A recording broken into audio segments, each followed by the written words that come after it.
সূৰ্যমূৰ্তি Mahanta user বৈষ্ণবী নাম যা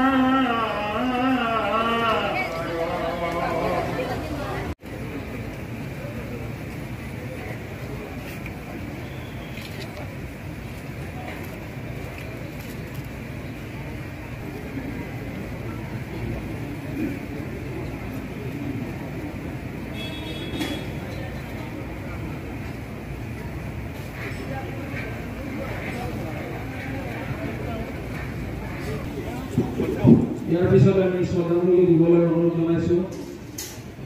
এবাৰ আমি শ্ৰদ্ধাঞ্জলি জনাবলৈ UPPL দলৰ সন্মানীয় গণ পৰিষদ দলৰ কেন্দ্ৰীয় সমিতিৰ সাধাৰণ সম্পাদক উপসভাপতি সমন্বিত ভাতৃ ভগ্নী সংগঠনৰ বিষয় সাধাৰণ সম্পাদক ডক্টৰ তপন আগদাঙাৰকো অনুৰোধ জনাইছোঁ। থানেশ্বৰ বড়োচাৰে ৰঙিয়া বিধানসভা সমষ্টিৰ পৰা তিনিবাৰকৈ বিধানসভা নিৰ্বাচনত জয়লাভ কৰিছিল। অসম চৰকাৰৰ কেইবাটাও গুৰুত্বপূৰ্ণ বিভাগৰ এটা সময়ত তেখেত মন্ত্ৰী আছিল। মহাবিদ্যালয়ৰ অধ্যাপক হিচাপে দীৰ্ঘদিন ধৰি সেৱা আগবঢ়াইছিল। বিভিন্ন সামাজিক অনুষ্ঠানৰ লগত জড়িত আছিল। এগৰাকী অতি সৎ নাগৰিক, এগৰাকী সৎ ৰাজনীতিক হিচাপে তেখেত সমাজত পৰিচিত আছিল আৰু ৰঙিয়াখন আগবঢ়াই নিয়াৰ ক্ষেত্ৰত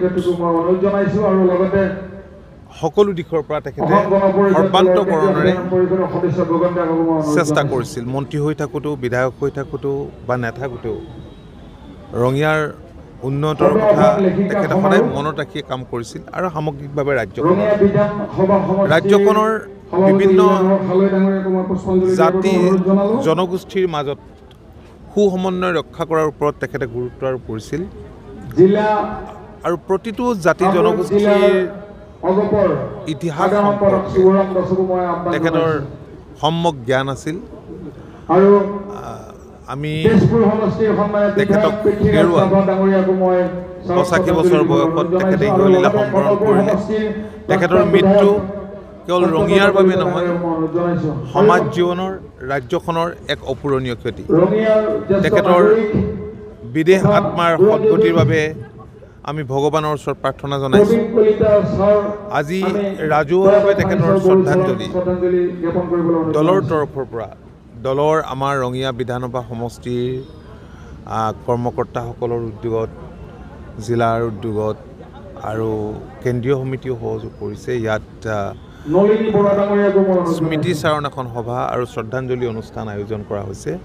ইয়ালৈ ভাৰতীয় জনতা পাৰ্টীৰ ৰাজ্যিক সভাপতি মাননীয় ভৱেশ কলিতা ডাঙৰীয়াকে ধৰি মাননীয় মন্ত্ৰী ৰমেশ পেগু ডাঙৰীয়া, প্ৰাক্তন বিধায়ক অনন্ত ডেকা ডাঙৰীয়া, এই UPPLৰ নেতা জলেন দৈমাৰী ডাঙৰীয়াকে ধৰি বিভিন্ন ৰাজনৈতিক দলৰ আৰু অৰাজনৈতিক কৰ্মকৰ্তা, তেখেতৰ শুভাকাংক্ষী বন্ধু বান্ধৱ অগণন লোক ইয়াত গোট খাইছে।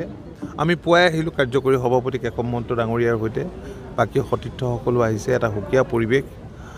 তেখেতৰ যাতে স্মৃতি আমি চিৰযুগমীয়া কৰি ৰাখিব পাৰোঁ, তাৰ কাৰণে আমি নিশ্চয় কিবা কৰিব লাগিব। আমি সেইখিনি নিশ্চিতভাৱে কৰিম। এই সমষ্টিৰ বিধায়ক, ভাৰতীয় জনতা পাৰ্টীৰ ৰাজ্যিক সভাপতি ভৱেশ কলিতা ডাঙৰীয়াই বহুখিনি পৰিকল্পনা কৰাৰ কথা ইতিমধ্যে আমাৰ আগত সদৰি কৰিছে। মোৰ ভাল লাগিছে। মানে অসমৰ প্ৰাক্তন শিক্ষামন্ত্ৰী তথা অসমৰ আঞ্চলিকতাবাদী দল অসম গণ পৰিষদৰ জ্যেষ্ঠ নেতা আৰু শিক্ষাবিদ শ্ৰদ্ধেয় থানেশ্বৰ বড়ো ডাঙৰীয়াৰ মৃত্যুৰ পাছত আজি ৰঙিয়াত অনুষ্ঠিত এই শ্ৰদ্ধাঞ্জলি আৰু স্মৃতি চাৰণ এই অনুষ্ঠানত অংশগ্ৰহণ কৰিছোঁ আৰু অংশগ্ৰহণ কৰি তেখেতৰ মোৰ গভীৰ শ্ৰদ্ধাঞ্জলি জনোৱাৰ লগতে তেখেতৰ বিদেশ আত্মাৰ চিৰশান্তি কামনা কৰিছোঁ। তেখেতৰ কৰ্মৰাজি, সহজ সৰল জীৱন, স্পষ্টবাদিতা, তেখেতৰ বুদ্ধিদীপ্ত চিন্তাধাৰা, এই সকলো আমাৰ বাবে অনাগত দিনত পাথেয় হৈ ৰওক, তাকে আমি কামনা কৰিছোঁ। আজি প্ৰয়াত শিক্ষাবিদ, প্ৰাক্তন বিধায়ক তথা প্ৰাক্তন অসম চৰকাৰৰ মন্ত্ৰী থানেশ্বৰ বড়ো ছাৰৰ পবিত্ৰ স্মৃতিত ৰাজহুৱা শ্ৰদ্ধাঞ্জলি অনুষ্ঠান অসম গণ পৰিষদৰ সহযোগত বা উদ্যোগত আয়োজন কৰা হৈছিল। অনুষ্ঠানত আজি উপস্থিত থাকি বড়ো ছাৰৰ প্ৰতি শ্ৰদ্ধাঞ্জলি নিবেদিছোঁ আৰু অসম গণ পৰিষদ নেতৃত্বৰ সভাপতি সন্মানীয় মন্ত্ৰী অতুল বৰা ডাঙৰীয়া, অসম চৰকাৰৰ সন্মানীয় শিক্ষা বিভাগৰ মন্ত্ৰী ৰণোজ পেগু ডাঙৰীয়া, অসম চৰকাৰৰ সন্মানীয় মন্ত্ৰী কেশৱ মহন্ত ডাঙৰীয়া প্ৰমুখ্যে বিভিন্ন দল সংগঠনৰ সন্মানৰ ব্যক্তিসকল আহি আমাৰ ৰঙিয়া স্থানীয় ৰাইজ আহি তেখেতক শ্ৰদ্ধাঞ্জলি নিবেদিছে আৰু কেইবাটাও কাৰ্যক্ৰম লৈ বিগৈ ভাগৱত আৰজ লগতে নাম প্ৰসংগ আয়োজন কৰি তেখেতক সেই শ্ৰদ্ধাঞ্জলি দিয়াৰ কাৰণে আজি ইয়াত যি ৰাজহুৱা শ্ৰদ্ধাঞ্জলি অনুষ্ঠান আয়োজন কৰিছিলে। আশা কৰিছোঁ বড়ো ছাৰৰ স্মৃতি যাওঁতি যুগমীয়া হৈ থাকক, তেখেতে আশীৰ্বাদ দি থাকক সমাজখনক। তেখেতে যিদৰে কষ্ট কৰি তেতিয়া অসম গণ পৰিষদৰ নেতৃত্বত আছিলে, মই আশা কৰোঁ উঠি অহা প্ৰজন্মই বড়ো ছাৰৰ পৰা বহুত শিকিবলগীয়া আছে। অসমৰ এজন বিশিষ্ট শিক্ষাবিদ আৰু অসম গণ পৰিষদ দলৰ প্ৰাক্তন সভাপতি, অসম চৰকাৰৰ দুটাকৈ কাৰ্যকালৰ মন্ত্ৰী শ্ৰদ্ধেয় থানেশ্বৰ বড়ো ছাৰৰ যোৱা 17 তাৰিখে পৰলোক প্ৰাপ্তি হোৱাৰ পিছত আজি ৰঙিয়াত অসম গণ পৰিষদ দলৰ তৰফৰ পৰা ৰঙিয়া বিধানসভা সমষ্টিৰ উদ্যোগত ৰাজহুৱাভাৱে এই আদ্য শ্ৰাদ্ধ আৰু স্মৃতি চাৰণ সভাৰ আৰু শ্ৰদ্ধাঞ্জলি অনুষ্ঠানৰ আয়োজন কৰা হৈছে। ইয়াত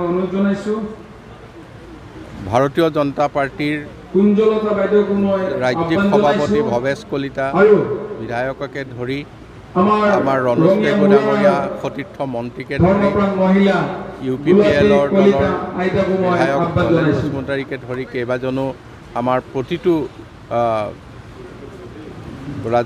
দলৰ লোকে আহি অংশগ্ৰহণ কৰি আমাক এই অনুষ্ঠানটোত যি সফল কৰিলে তাৰ বাবে তেখেতসকললৈ মই আমাৰ তৰফৰ পৰা কৃতজ্ঞতা আৰু ধন্যবাদ জনাইছোঁ। আৰু শ্ৰদ্ধেয় থানেশ্বৰ বড়ো ছাৰৰ মৃত্যুৰ পিছত আমি ইয়াত আজি অনুভৱ কৰিছোঁ যে ৰাইজে তেখেতক কেনেধৰণে ভাল পাইছিল আৰু ৰাইজে তেখেতক হেৰুৱাই, আমি অসম গণ পৰিষদ দলে হেৰুৱাই এজন এনে ব্যক্তিক হেৰুৱাইছোঁ, আমাৰ অপূৰণীয় ক্ষতি হৈছে। গতিকে ছাৰৰ প্ৰতি আমাৰ শ্ৰদ্ধাঞ্জলি জ্ঞাপন কৰিছোঁ আৰু আশা কৰিছোঁ ছাৰৰ আত্মাই সদ্গতি লাভ কৰক।